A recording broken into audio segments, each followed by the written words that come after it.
G'day and welcome to the fifth, I don't even know what it is, video on the 302, the little junkyard engine. It's looking pretty good. A couple of little things to worry about, which I should be up the curb. At the first few minutes, probably the first 10 minutes is actually a whole lot of footage I missed out on putting in last time, which was putting the crank and that sort of stuff in. I've included it in this. If you don't want to look at that, I'll mark in the description when that finishes, but it's basically sticking the crank in and just after I clean the block. I think in the last video the block was clean and all of a sudden the rotating assembly is in. It was something like that and I missed out. I don't know how I did it, but I did. Doesn't matter, all good. In this one we get it to the point where the next video is the last one, and that's where we started up. Just finished doing a bit of wiring, kick it in the guts and see what we're left with. So, hope you enjoy.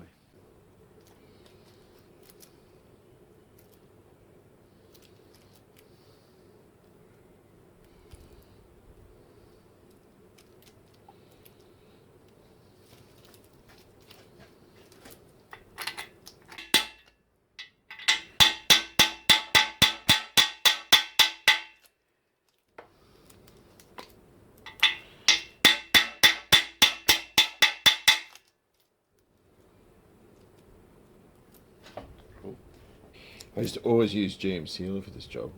Never had a leak. So far I haven't with Permatex, but there's always the first time. The GM seal was wonderful. You stuck it on blind bolts for water pumps, stuff like that. Or sorry, non-blind holes. This paint is still tacky. It's air dry enamel.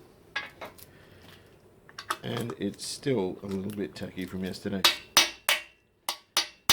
Oh, hang on a minute, where are you? Here we go.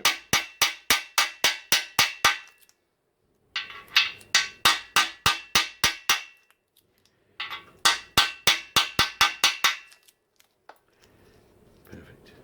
Right. Bearings, these are ACL, good brand, excellent.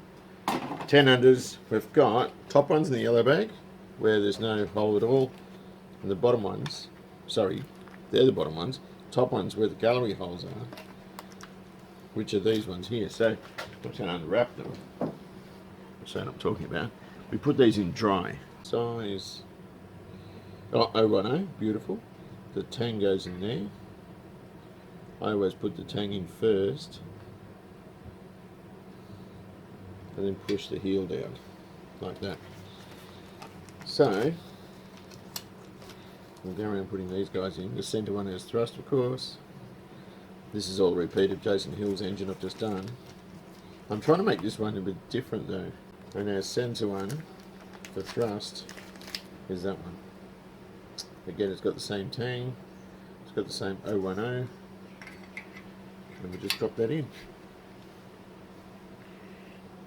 And that will squeeze down.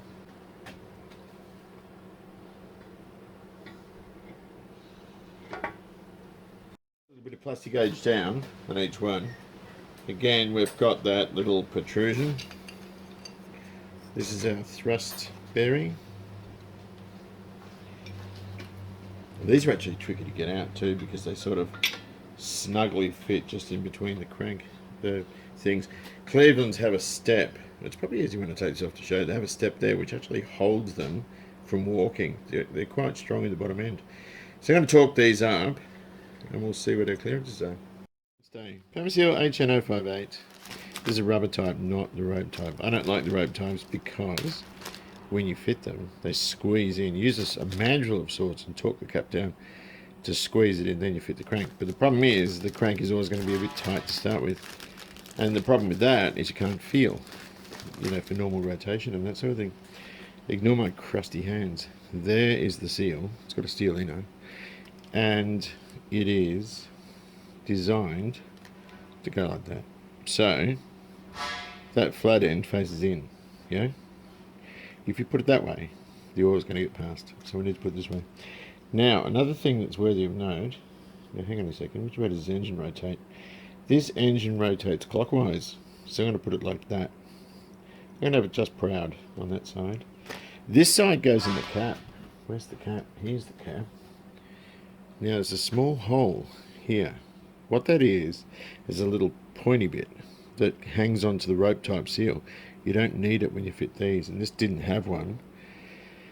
And again, we have it facing inward like that. Oddly enough, this one actually feels a little bit looser than the one that I put in Jason's. So I'm going to move that down a tiny bit, if I can get the bloody thing out. Hang on a minute. Like that. I'm just going to have it off center, so it's like that. So the sloped part is facing the back of the engine. We've cleaned this up with thinner, right? I'm going to put a dab of Celastic in the corner, just so this becomes endless, or at least that's the thought behind it. And that is the remaining. Of course, now we're down to Ultra Slick. I bought another container of this. A lot of that's going to work its way down into the ore gallery. We just need a generous coat on here. This stuff's like 20 bucks a bottle, and it'll last you a good few rebuilds. This is number 4.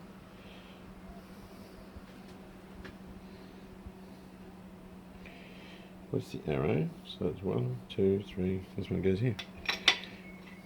Pretty foolproof. Where's the thrusty? Here it is.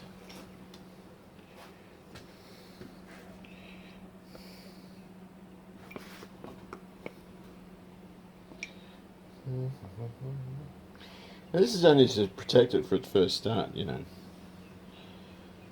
After your oil change, all this is gone. It's out of the engine. But it's just preventative, and really, really good for it too.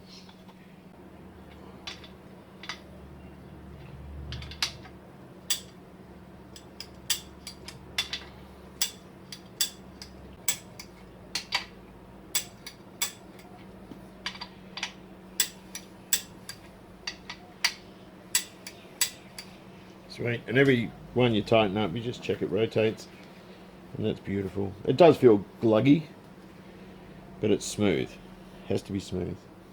Right, the next thing is oil shaft or pump drive. That's a standard one. It's sort of hexaw, it's a bit dirty, it takes all the way down. ARP ones, and we've got a much broader body. Just check that free, or what do you call it, the circlip position. That looks fairly spot on. Tells you which way is up. We drop it down that hole, and we have to clearance it against the crank just to make sure it's in the right position and it's not going to foul. This is a milling pump. We just want to make sure it all rotates properly. That's a standard volume. We're not using external oil feeds or turbochargers. And I might just put that in there first and drop that down. I made a mistake actually. It's 50 thousandths clearance between the block in terms of the crank and everything, and 8 thousandths end play. So as long as it's got some end play, it's not a big deal. I also have to tighten this up, but I haven't done it yet because I haven't. How's that for an answer? Rightio.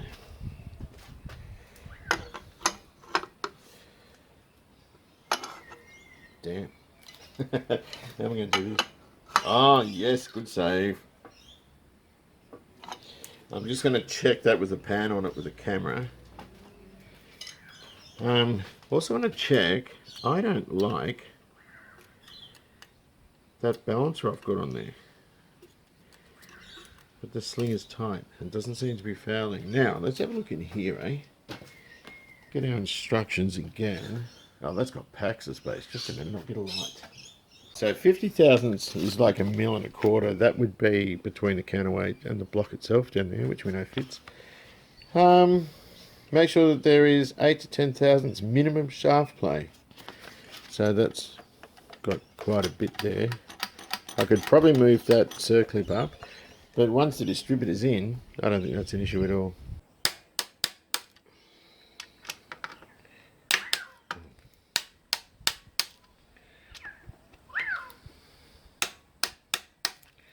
That'll just be about right there. Now I'm just going to get the pan. I can't get in there though on that one. I'm just going to temporarily pop that over. We haven't got a gasket in there yet. We're going to know what our clearance is like. I wonder if I can just peer in there. That'd be easier than getting the camera out. And we're looking for, yeah, as I said, 3/8 of an inch or so. can see in there anyway. Yeah, I can see we've got that. Sweet. I'm a big fan of Permatex. Although I had trouble with Jason Hill's sump leaking, and they never leak on these if you use this stuff. You do have to use Celastic in the corners though. But I mean, eventually they probably would, but his didn't fit well. It was like it had been dropped, or there might have been a bent rail or something in it.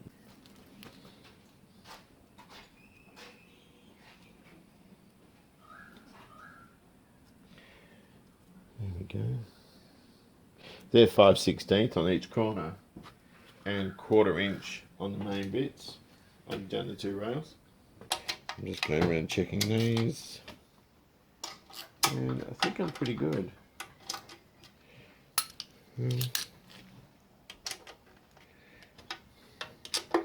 These things quite often you have to re-tighten later, but I think that's all right.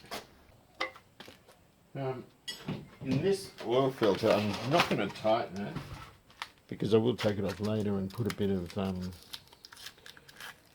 oil on it and that sort of thing, or fill it up with oil, sorry. But I'll do it before I take the engine off the stand. Oh, gosh, I've taken my other glasses off. I can't see what I'm doing. Hang on a moment. Stick one of these on for now. But, oh, that's not going to be tight. That's just going to sit there like that to stop anything crawling in, because I'm gradually closing this engine up. Right, well, I kind of view myself as reasonably experienced. Not fully experienced, but reasonably experienced. No end of trouble with these guys. And the wind's come up and I've got the door open, so hopefully you can hear me.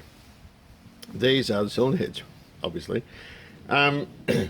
What I had trouble with, I took these and got them hydroblasted, which was a big mistake because I don't know what he dipped them in, but we had trouble with rust everywhere leaking out of the cooling ports. So he did them again because it confused him as well, unless there was something dormant in there. I'm not sure. But I then took them, once I got them back, to Tony at Speedworks, and I asked him to reface them, and he refaced them. Oh. And then they rusted again, everywhere. And he said, I don't know, I've never seen him. This is an engine builder. He's got thousands of engines under his belt. He hadn't seen it either. They've taken 5,000s off. We're nice and flat, but it doesn't look as clean as what a reconditioned head would. So I submerged them in a solution of, what was that? I can't remember. Bicarb soda, that's right. But I haven't got the right glasses with me, but I know that's just corrosion there, is it? But they just kept right. Anyway, after that, we stopped the corrosion. But I couldn't believe it. Absolutely couldn't believe it. So I've got this one together, so it should be all right, hopefully. And we can put that back on the engine. But there's corrosion all over the thing, and it's quite rough in places too. And I just don't know why. I've never, ever, ever seen that. So that's all right. A bit of Byron's 3-bond or something around it. That'll be all right. I'm not worried about that. But it was just the way it kept rusting, and the fact that it wouldn't stop rusting that really concerned me. Even when you put CRC on it, it looked like it was coming from underneath. So we're just using normal compound. I've left my other glasses inside. And I'm just going to stick some around here. And I'll smooth it out with my fingers. I'm getting a bit low on this stuff. I've actually got a regrind set too, a valve regrind set. So you want all around there.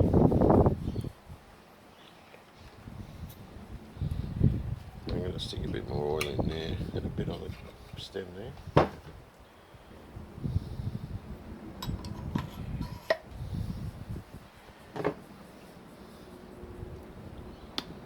And then we just have to turn them, which I reckon this one has had it. Damn, I have to get another one. Yeah. Anyway, you're turning it, lifting it, turning it, lifting it. That's not too bad. when that'll seal quite well. This was a better head than the other one because the valves were sort of prouder. Not so much the intakes, but more the exhaust. They sat right up, which is good. Normally, gas run engines, these are stuffed. There's a good chance they're hardened. I'm just not sure. You don't want to feel it with your fingernail, obviously. Every time I do one of these jobs, I try and make something different about each one, so I'm not just doing the same thing over and over again, even though I am. These seats I haven't lapped in yet. That one I have. You can see it's a dull grey. It looks a lot nicer. The valve isn't great, but we're going to put it in anyway. I want to show you the tools I use and how I get them in. So I want to show you what I do. Each video I do, I want to make it a little bit different, even though we're doing the same thing. This is a zero budget thing. So what I'm going to do, you can see the valves. I've lapped the valve, which took about 15 years because I did it by hand. I'm going to lube the stem up and stick it in, right? If you can stick your finger over the end of the guide and get a healthy pop, that's a good sign too. Anyway, we'll turn it around. I'm just going to stick a bit of newspaper in the bottom to stop the valve opening. Turn the head upside down, or the right way up, I should say. There we go. Now, just a moment. Can you see what I'm doing? Yes, you can. These are leftover Velcro gaskets from Jason's build. And I actually never asked for them, so I effectively nicked them. But he probably wouldn't want them anyway. The long ones are intake. Well, on a Cleveland, they're all that size. Yeah. Velcro have got shorter ones for the exhaust, which look like that. You see the difference? So, this being an intake valve, inlet valve, whatever you want to call it, I'm just going to lubricate the top of that and screw it on. Which you're still forcing it, I guess, but what do you do? Just like that. Stick it down the bottom. These aren't a fixed stem seal with a spring sort of around them, so they don't move with the valve. Yes, they do move with the valve, sorry. They don't stay stationary on the guide. They move up and down with the valve.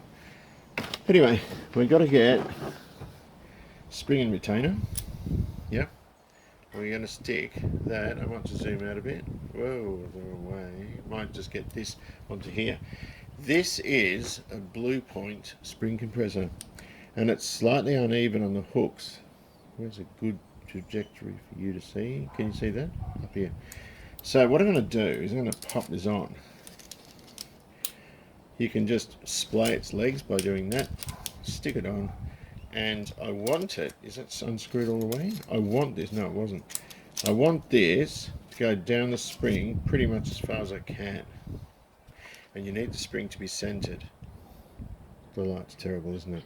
Anyway, I'm going to hold it in my hand, which I don't think you're supposed to do, so don't do what I'm doing, do what you're supposed to do. I'm going to tighten a little bit and have a look to make sure it's not going to derail or do anything silly, because that would hurt me. And I don't like being hurt, I'm a coward. Anyway, wind it up, and I'm going to pop it over the spring. So then we need our locks, and again we should be using new stuff, and we're not because we're scungy tight asses. Right, and you should use a tool, a magnet or screw stick with a bit of grease on it to hold them. Don't do what I'm doing, I'm using my fingers. I'm going to stick them over. This has bias over that side, so we're going to spin him around and then pop that one in and then pull that up, and that'll lock it, see they can't go anywhere. Hold it and undo it. And after that, when I move my fat mitts, you can see it's fitted. We would normally use a soft hammer, give it a tap on the rim of the retainer just to make sure it centers and it's all good. But that's how I'm installing valves. Very easy on these. I've got another one of these somewhere that Dave and Mike Raymakers gave me when they closed their shop. This is my brother's one, and they are worth their weight in gold because you can, it's a good American tool. It's not a cheap thing by any stretch, but you can actually do valve stem seals on the car by putting compressed air in the spark plug hole. That will hold the valve shut. You can take the springs, retainers, locks off, replace your seals, put it back together without taking the heads off. I chucked the heads on. I didn't film that. And we've got to give him a paint job. And I'm going to put the rest of this together, set it up on the engine stand. I'll just let it sit here for now. I etched all this when I had it hydroblasted and only painted the bottom half because that's the only bit you see. Come on, get on there. Right. Takes a little while. If you don't do your homework first, it's only go one way. Anyway, these are a bit rusty and horrible, but it doesn't matter. This, of course, was hydroblasted. This bell housing is the one I used on Jason's. But had it cleaned up for my engine.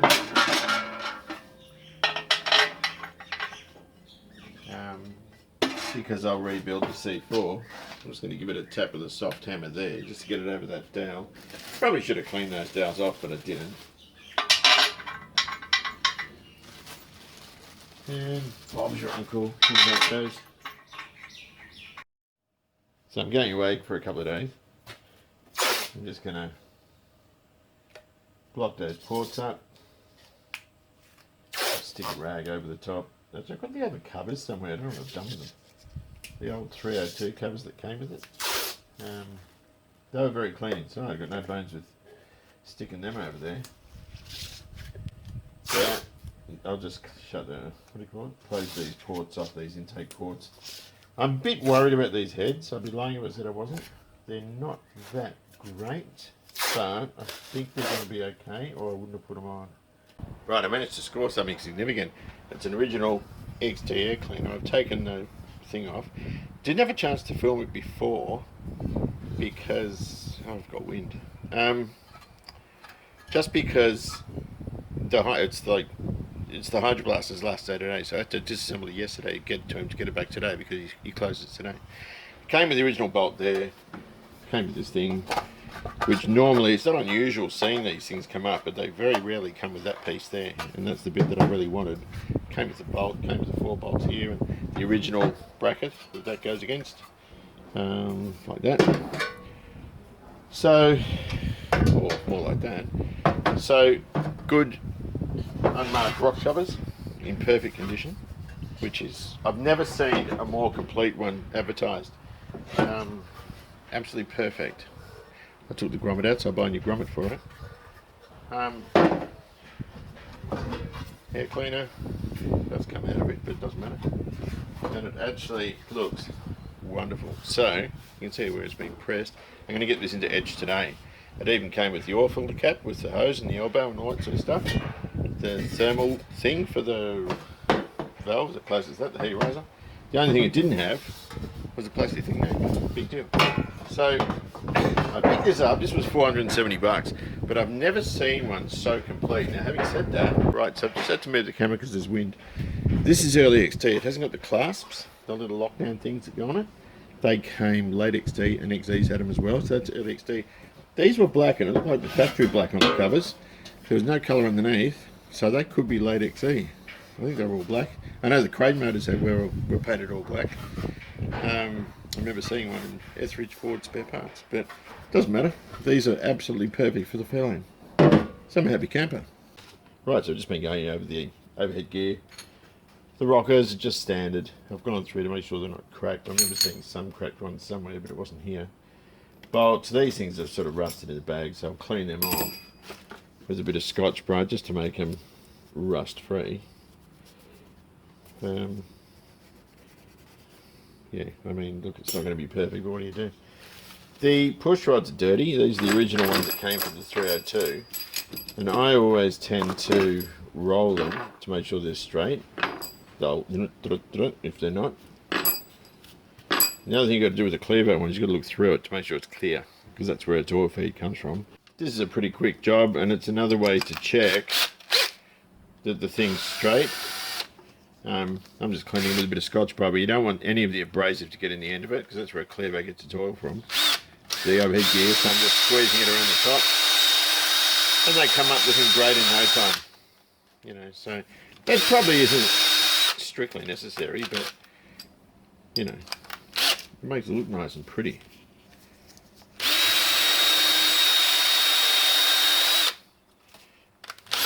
So yeah, they come up looking great.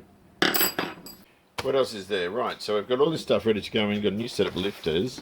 You can get them further radius. I know Tony does. How can I get into here? They're still taped up. You can get them further radiused. I can't remember how to get into the box. I don't want them to drop.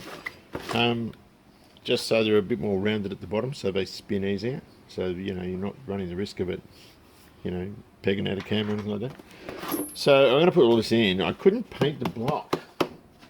Oh, sorry, I couldn't paint the heads because I ran out of this. This is just what do you call it? Air dry enamel.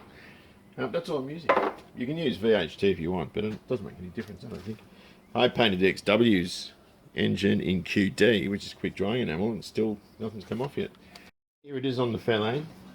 I've done inside and out of these. And of course, the tear-off covers, there's a little dimple in that, or at least it's pushed down. I didn't bother trying to get that down. This was all rusty, and the last time I had something plated with a diaphragm, it actually corroded from inside. It's on the XC, one of the pull-offs on the Carter. That's still good. So, and this, all important piece here. This has had surface rust all over it, so it's not as smooth, but once we sort of put a colour on and clear it, it should look pretty good. There was something else I was going to show you, and I can't remember what it was. I've got to get a grommet for there, and also these, when you tape these up, I always tape that. I don't paint where the actual cap goes. That is one of these. You've got something 50mm, so in this case that was off the big blocks engine stand, and I still haven't finished that yet. And you just tape over it, put that there, razor blade round, Bob's your uncle, yeah? It's just an easier way to do it, and if it's masked up with corners, I always think it looks too amateurish, but it was a nice round circle underneath where that thing clamps down, the oil filler cap goes. I always think they look a bit better. I've just got all that pushies. I'm just going to stick them in. I've already got assembly lube in the, where's the hole? There's the hole. In the, what do you call it, lifters. So I'm just going to stick all these in. I can see where I'm going. Hey, there's another one over here somewhere. There it is. I'm on the wrong side. I'm trying to keep clear of the camera. I think a lot of people replace bits that don't need to be. These are all dead straight, clean, good as gold. I don't see anything wrong with reusing stuff. And this is only a stock engine, really. I'm just not good with that head. I'm just hoping I don't have to pull it apart again. I'm taking a risk. If I have to pull it apart, I have to pull it apart. What do you do? Rightio, 4 bolts, or 4 things to think about. The little rocker arm itself, the fulcrum that it swings on, a bolt, and a little oil deflector, which has some rust on it. I'm just using a bit of assembly lube. I don't know how critical assembly lube is with that. Regular oil is probably fine. But I've got it there, so what the hell. It'll make it slide nice and easily. Make sure that hole there is open, because clearboats get their oil from the push rod. And I think a mozzie just bit me. Anyway. And we just stirk it on. But I'm going to put a dot of oil there, or whatever you call it, lube there as well, so I can pivot. Roller rockers are always much better than these things. But I've got a garage full of cars with these things in it. They seem to do it right. And then after that we'll torque them up. So I'll just do the rest of those and we're good.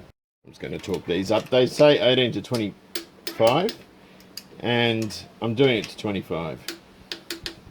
I did them by hand, so that one I've already done to 25. I'm doing something a bit unorthodox. I'm going to fill this with coolant now before I've got, because the manifolds in these things don't carry any coolant in them. And the reason I'm doing it is because I'm nervous. So I'm going to fill it with coolant and I'm going to pressure test it. These are your oil gallery plugs, the spare leftover ones. I've just got Teflon tape around them for now. That's a perfect application for your 567, I think it is, liquid Teflon. And it looks neater as well. But in these, the XD has one TVS thermal vacuum switch. And I'll do the same on this. And I did the same on the XC as well. So I'm going to pop that hose on. Remember I put it. And then I think we fill it with coolant. And I'm going to keep an eye, before I paint the heads and all this, just around the periphery. There was one could be at the front or the back. I can't remember which head it was. It was awfully close to a gallery thing. The corrosion was, and I don't know if they machined it out, but it was certainly there at the end. And so what I'm going to do is leave it under pressure for a while, take the sun plug out. Just, there's no oil or anything in it. I just want to make sure, without any doubt, that it's all good. These were the hydroed, mucky looking ones, and they come up looking a treat. Yeah, it does go that way. There's very little difference in it. And so I'll just button that up and Bob's your uncle. I'll fill him up. So we've got it full.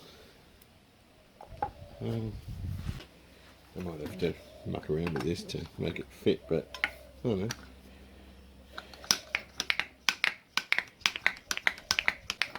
I don't know how good this pressure tester is.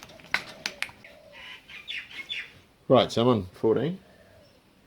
Hoses are hard.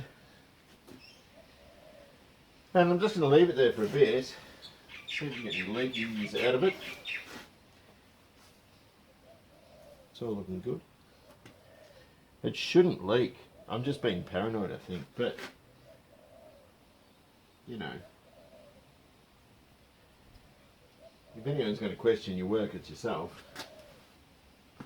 Oh, you do get the occasional person that tells you don't know what you're doing. And I'm sure I'll get some of those comments with this video because before I put them on you could see the corrosion around one of the things, but it was very, very shallow. And that's why I thought, you know what, I'm going to try it. Anyway, we're sitting on 14 pounds. I'm going to come back later. Right, so it's an hour and a half later and we've dropped about a pound. Pound and a half. That could just be down to the seal there. I didn't clean properly. It could be anything. I don't think anything's got into it yet. I'm pretty happy with that. Sorry. It's all looking fairly good. So I'm just going to let it sit. I should probably have put coolant in instead of just water. On the off chance there's still any acidic content there. I don't think there is because I bathed both heads in, what's that stuff called? Bicarb. But I might, I might drain it and put proper coolant in because it is actually a sort of a rust inhibitor. And hopefully it's kind of alkaline and neutralizes it further. But I'm going to call that a win. I don't like preempting anything. But now I think it's safe. I'll just leave it for now and just make sure that level doesn't go down. Yeah, it's gone down a little bit. Hang on. Oh yeah. Look, it was empty before. I'll pull the sun plug, just make sure there's nothing in there, eh? This is like the Quentin Tarantino sun plug because it goes on forever.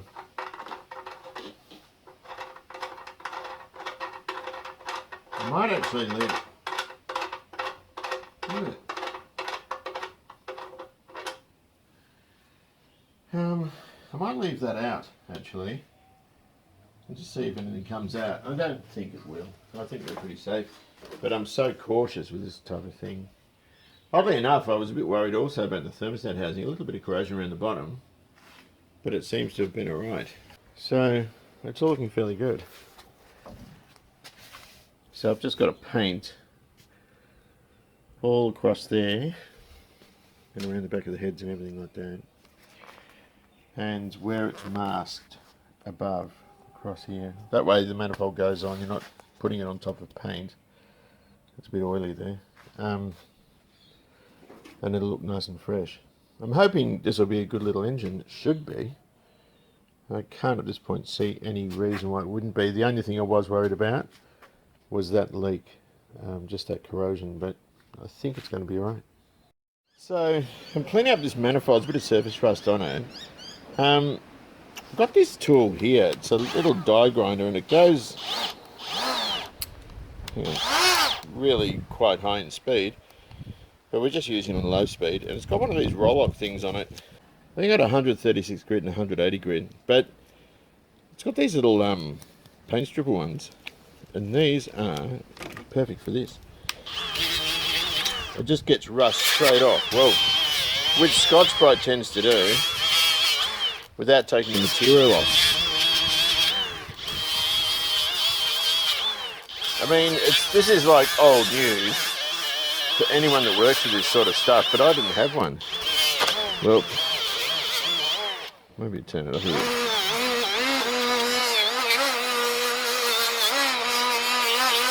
But that's a surface now you can seal them. And, I mean, you mustn't ever use anything abrasive on there because it'll take material off. That's just like a Scotch-Brite pad. Giving the old intake manifold a quick lick of paint. This is a bit different from... It's a bit of a strange one, this, because you've got the emissions, the EGR stuff here. It's a little bridge, and there's exhaust ports coming up through there, so they come up from the centre and then meet either side of that EGR port. Now, we didn't have EGR in here in Australia till, I think, was it January 76? Or June 76? One of them, and I think it was June. July. Who cares? Anyway, we didn't have it till then. That square bore wasn't available on any Aussie car that had EGR. Because our first EGR cars were spread bore carters. So that could well be off an American car that was brought in. I'm not sure when they got EGR. But anyway, it doesn't matter. It just means that when I have those thermal vacuum switches connected, there's no port there. There's no vacuum port there. There's one at the back, and that'll do the brake booster and a couple of other bits and pieces. But it's there, and it's going to look pretty fine. I think this is ultimately better for 302 because it's a square bore, so you're not going to get that horrible bogging down when you open your secondaries. They're vac secondaries, so they'll open slowly. So I'll get ready to stick these exhaust manifolds on. The ones I'm putting on are the early ones I've got, which will go on the XA. The ones that will go on this car, I've just got to get, I want to get ceramic coated. And, you know, it's not the greatest paint job on this block, but I'm sort of using all the worst stuff I've got. Ow! I missed. Pretty good. Did I miss the tape? Yeah, it doesn't matter. So again, we're using the worst of what we've got, the second-hand gasket from the running stand when we were doing Jason. And these bolts are sort of, they've been plated, but they're all horrible. And the reason for that is because they're always rusty. And when they're rusty, they're pitted and pretty junk. But it doesn't matter. I don't care. Which will be that guy. And I'm putting anti-seize on these. That just hang there. Good. And then I'll take that one out again and do that one. Just a little bit to stop galling. I was talking to one guy, I can't remember who it was now, he hates the stuff. He won't use anti-seize, so I can't remember the reason for it. The other thing I've got to do, I bought a heat riser part, and that is threaded differently. And I'll just have to drill the manifold, but it's actually, you've got a hole there. This uses a small one because it's an early one, but the other one should have a hole there as well because the later ones are long. Thing, I've started by tightening the middle ones, and I'm just going out from the centre. It's just, you're probably not even necessary, but it's good practice, you know what I mean? So I bought these for Jason's engine. Turns out that they're wrong for an Edelbrock head. These are just standard Clevo plugs, which are good for this, but not good for what he had. Put the sun plug in. I think it's time now to stick a bit of oil in. Easiest way is without the inlet manifold here. We'll run the oil pump. It's probably enough. A bit more? Should be right.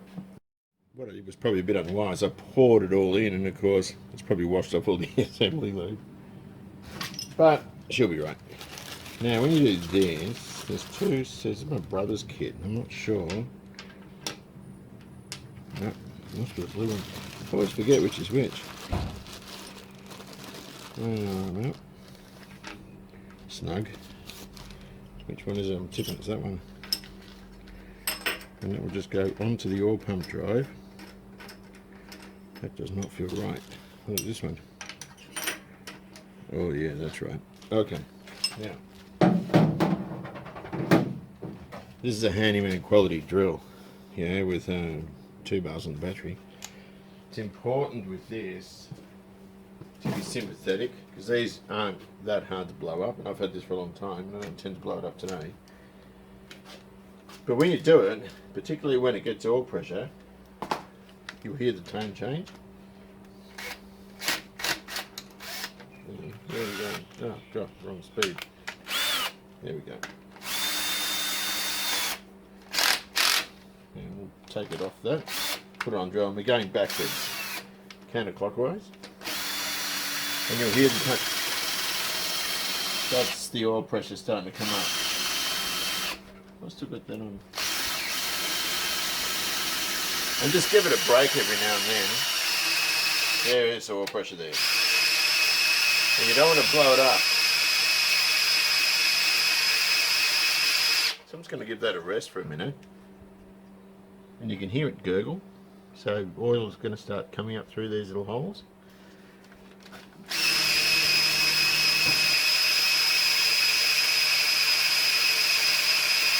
And here it comes. It doesn't take long to get oil pressure. But that's looking pretty darn good. That one's still not doing much. That one. That's just beginning. So you want to see it on all of them. I don't know what's going on there. The lifter could have blocked that off because of the position of the motor. Well, those ugly red covers are very clean underneath. I've sort of put this on. I didn't turn the camera on because I really needed to concentrate, because I've just got Celastic, I've got Byron's 3-bond under the front and back instead of the cork, because that's what they recommend. You can use the cork with the Clevos. It's the Windsors and FEs that I don't like using it with. Or do I set these up at 1 o'clock for number 1? There's a little mark there, which is going to be there. See? Oh, I've got the O-ring. Damn, hang on. So a little bit of cake decorating. We've got a spring retaining bracket and a throttle cable. One. I haven't torqued this down yet, but I figured before I do, I'll put those on. The average. I'm just going to go around here. I've also got, so spread that out. I've also got a, we're using sort of different bolts because the ones that came out looked a bit mangy. So, I'll put this on. So this sort of sits there. And I had these, they're the original ones, but I didn't get them plated, and I hate painted bolts. So I'm just going to put these in because they look pretty. I've got a problem. I know, don't say anything. And then I can put those two in there and torque it all down, and Bob's your uncle. I have noticed that after you've torqued these down, like, I'm just going to go through these again. There's a couple of rounds of it you need to do. Hang on, let me just concentrate. 30, 25 is there. Because I just torqued those and then I had to re-torque the others. And that's pretty normal. See that? You've got to re-torque them. Yep, I think we're good. Alright, that's torqued down. So just don't forget about that. You can't just torque them then these, or them then those, because it all sort of hunkers down and settles. Oh well, I've got one at 2 o'clock. I bought these leads, they're the original style 7mm leads. I got lashed pretty hard on those. I think they're $230. As soon as I bought them, the bloody bloke put them up to 260. I thought, bastard. Which I thought was pretty rank, but you know, he sold a pair and he figured he'd get more. That seems to be what the consensus is these days. I've run out of these, I had stacks of those too. It's a pity I'm putting all this nice kit and some really second-rate rod covers. Is that going to go in?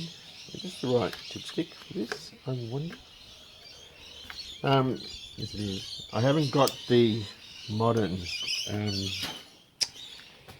what's it called? Alternator bracket. I'm going to have to use an old-fashioned one. I've also only got this old-fashioned dipstick. And it's sort of pitted. This is an old style one for an XA. I don't know about XBs, but C's and D's and E's had the sort of just the twisted. And whoops, this one. I'll get some more, a little bit. I know people bog their dipsticks, but that's not really up to speed. But I should check it for length, like next to the XC. But that's roughly how it's going to go. Ingram. I don't know who Ingram are. Someone's rattle can this. I think from memory it was all right.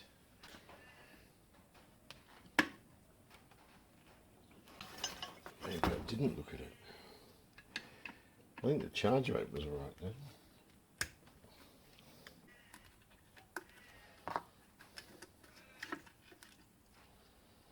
God. Oh, wasps. Look in here. Wasps' nests. I don't think I did look in here.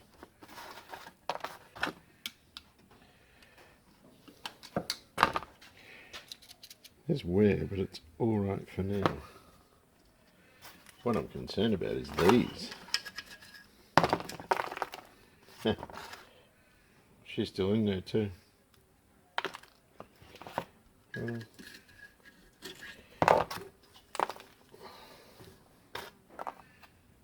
gosh. What's that? Its head. I'm trying to fix the kettle.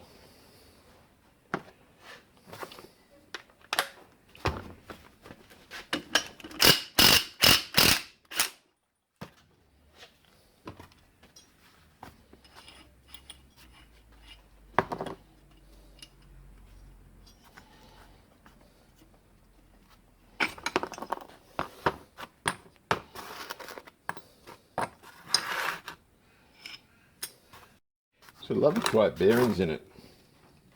Someone's rattle counted though.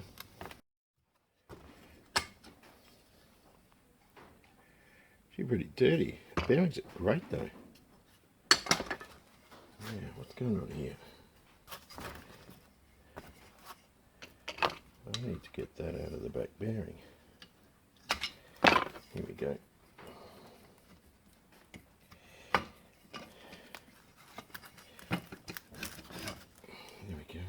Oh, that's not bad actually. It's not as bad as I thought it would be. Bearings are fantastic though. And I'll leave those coils in there. There's a spider in there too. So this is the wilderness. Oh, it's a cricket. Uh-oh. What was that? That's a wave washer. Yes, we don't want to lose that.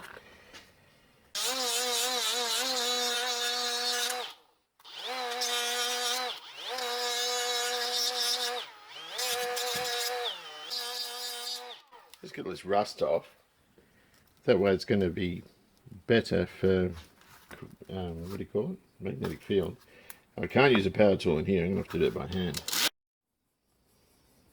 Still a bit grotty in places, but it's too risky going in here because you're going to short out those coils. I'd like to stick that in a drill and just spin it gently to get them smooth, but a bit of scotchy.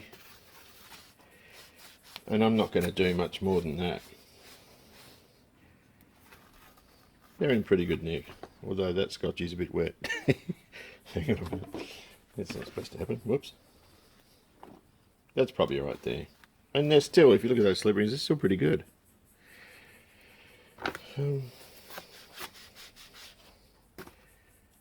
I'd call that done. I'm not going to do any more with that.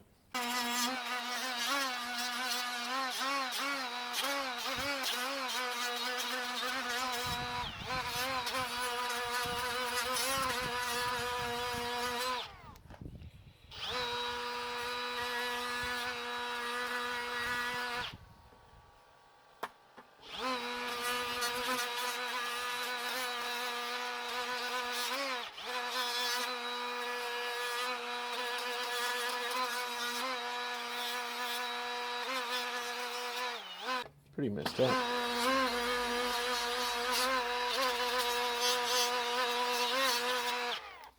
But that little Scotch-Brite pad seems to be doing quite well.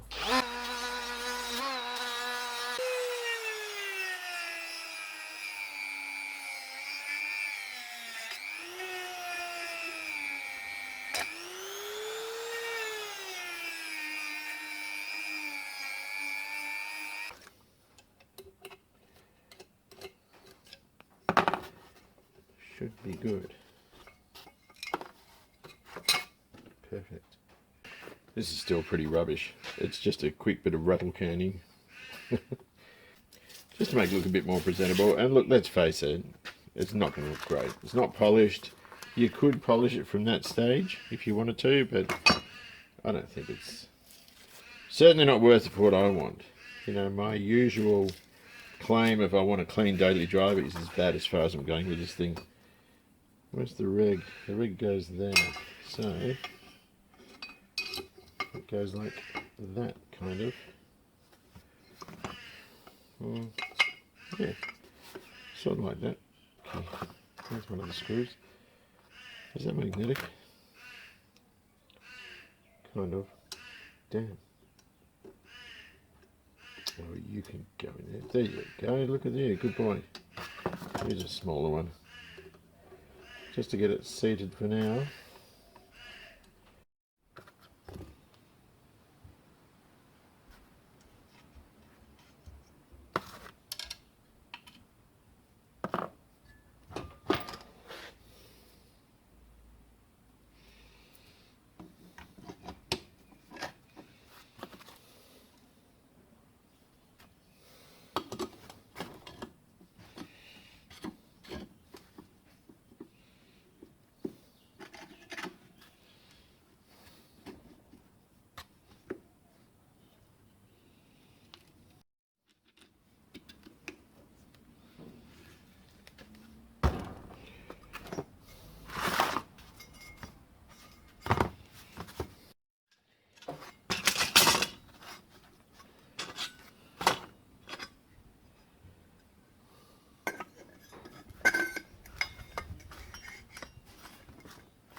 Went too far in. I might have to use that smaller one. I don't think they're going to fit. I've got a... This one's got a few more blades. And that's flush on there. I'm going to have to go with that, I think. Which wasn't my first choice. Because I didn't want the pulley to be too small. I think that just goes like that.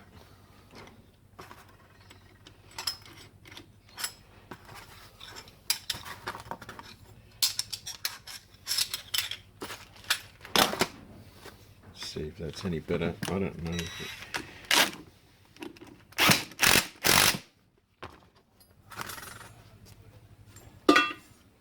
Yep. I think that's what we're going to have to go with. Tell you what, it's such a shame I've got these really mangy covers on, because this thing would be starting to look mad at the moment. I'm just taking off. I've just got two temporary bolts holding this bottom pulley on. Just generic 3/8. One's the correct ones are these. They almost look castellated, but they're not. And I'm going to put these in. I've got the 4 of them in now, then I can sort of put this back together. The only thing that worries me a little bit is I don't think I've got the right alternator brackets. I'm missing one of the things. I didn't have a... I had sort of a weird one on it when I got it, but it doesn't matter, it'll still function. That should look better. Yep, I'm happy with that. You can use this camera as a mirror. Right, so I'm going to leave it there for now. Everything looks like it's going to run quite well, but we won't know until we start it. I put that at the back the way I found it. I might actually rotate that housing, sorry, the rear housing, to get the charge thing away, so it's out here. And the reg will be sort of more under there, but that's a minor detail. So from here we just wire it up. I have got the factory little bit of loom that goes there. I might push that through more, rotate this, polish that a little bit, or at least brush it a bit more just to get rid of those marks. But this is just, you know, it's just basically a junkyard engine that's had a re-ring. Basically, there's nothing much in terms of science to it. It's all pretty easy, but it should be a cracker. It should be a good one. Where, whoops, obviously put the later or the earlier 351 manifold on it to give it a square bore. I'm waiting on an inch spacer with a PCB takeoff, sorry, for the valve, because that'll be for the booster, and that from the thing will just go in there. There's a couple of vacuum takeoffs, because this has a climate control in it. What do you call it? Or vacuum controlled heaters and stuff like that. Anyway, look, that's going to do for now. Take good care of yourselves, enjoy a classic, and I'll see you soon.